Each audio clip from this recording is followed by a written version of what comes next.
കൂട്ടുകാരെ, ഇന്ന് ഞാൻ സലാഡ് വിളവെടുപ്പാണ് ഞാൻ കാണിക്കുന്നത്. ഇന്ന് സലാഡ്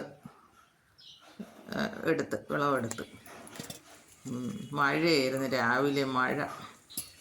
അപ്പം കടയിൽ കൊടുക്കാൻ വേണ്ടിയിട്ടാണ് ഇന്ന് പറിച്ചെടുത്തത്. അങ്ങനെ പറിച്ചെടുക്കുന്നതാണ് സലാഡ്.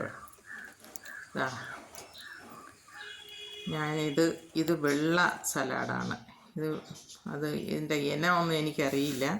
ഇത് വെള്ള കളർ, പച്ചയുണ്ട്. ഈ വെള്ള ഞാൻ വാങ്ങിയത് തൈയായിട്ട് ഇവിടെ ഫാമിൽ പോയാണ് ഈ വെള്ള സലാഡ് വാങ്ങിച്ചത്. പിന്നെ വേറെ വിത്തുണ്ട്, വിത്ത് വാങ്ങിച്ചിട്ടത് വേറെ ഉണ്ട്. ഈ ഒരു കാ ഞാൻ പഴുക്കാറായി, വിത്തിന് വേണ്ടി ഇട്ടേക്കുന്നതാണ് ആ ഒരു കാ. ഇത് വിത്ത് വാങ്ങിച്ച് കേട്ടത് ഈ പച്ചക്കായാണ്.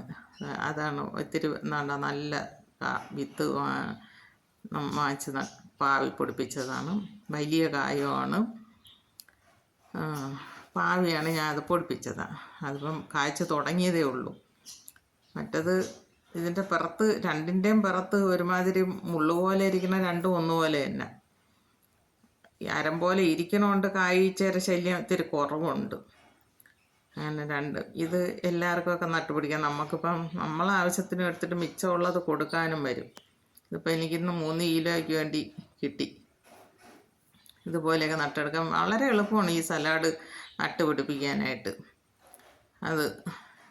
ഇതൊരെണ്ണം കിട്ടിയത് കേടാണ്. അതൊരെണ്ണം ഒരറ്റത്ത് എന്തോ കടിച്ച് ഇല്ലാതായി, ബാക്കിയുള്ളത് കൊള്ളാം. ഇത് സലാഡ് നട്ടുപിടിപ്പിക്കാൻ വളരെ എളുപ്പമാണ്. തൈയായാലും വിത്താണെങ്കിൽ നമുക്ക് പാവി പൊടിപ്പിച്ചിട്ട് നട്ടുപിടിപ്പിക്കാം. അതിൽ ചാണകപ്പൊടി, പിന്നെ കോഴിവരോ അടിയിലിട്ട് തൈ വെച്ച് പൊടിപ്പിച്ചതാണ് ഞാൻ ഇതിൽ. ഇത് എല്ലാവർക്കും ചെയ്ത് നോക്കാമെന്നുള്ളതേ ഉള്ളൂ. വളരെ എളുപ്പമായിട്ട് നമ്മളെ വീട്ടാവശ്യത്തിനെല്ലാം നമുക്ക് സ്വന്തമായിട്ട് ഉണ്ടാക്കിയെടുക്കാമെന്നുള്ളതേ ഉള്ളൂ. ഇത് പൈസ കൊടുത്ത് വാങ്ങണമെങ്കിൽ എത്ര രൂപ കൊടുക്കണം, നമ്മളെ ഇഷ്ടത്തിന് ഉപയോഗിക്കുകയും ചെയ്യാം. എൻ്റെ ഈ വീഡിയോ എല്ലാവർക്കും ഇഷ്ടമായെങ്കിൽ ലൈക്ക് ചെയ്യണം, ഷെയർ ചെയ്യണം, സബ്സ്ക്രൈബ് ചെയ്യണം. ഇത് കണ്ട് നോക്കിയിട്ട് ഇതുപോലെ ചെയ്ത് നോക്കണം. തൈയാണെങ്കിലും വിത്തായാലും നമുക്ക് വളരെ എളുപ്പം ചെയ്യാൻ പറ്റുന്ന ഒരു കൃഷി രീതിയാണ്. എല്ലാവരും ശ്രമിച്ച് നോക്കണം.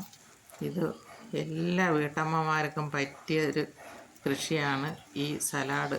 നമുക്ക് എളുപ്പം വളർത്താം. ഈ നെറ്റും കൂടെയൊക്കെ വാങ്ങിയാൽ പന്തലിടാൻ വളരെ എളുപ്പമാണ്. നെറ്റ് വലിച്ച് കെട്ടിയാൽ മതി. എല്ലാവരും ഇത് ചെയ്ത് നോക്കണം. ഇത് എളുപ്പമുള്ള ഒരു കൃഷി രീതിയാണ്. ശ്രമിച്ച് നോക്കൂ.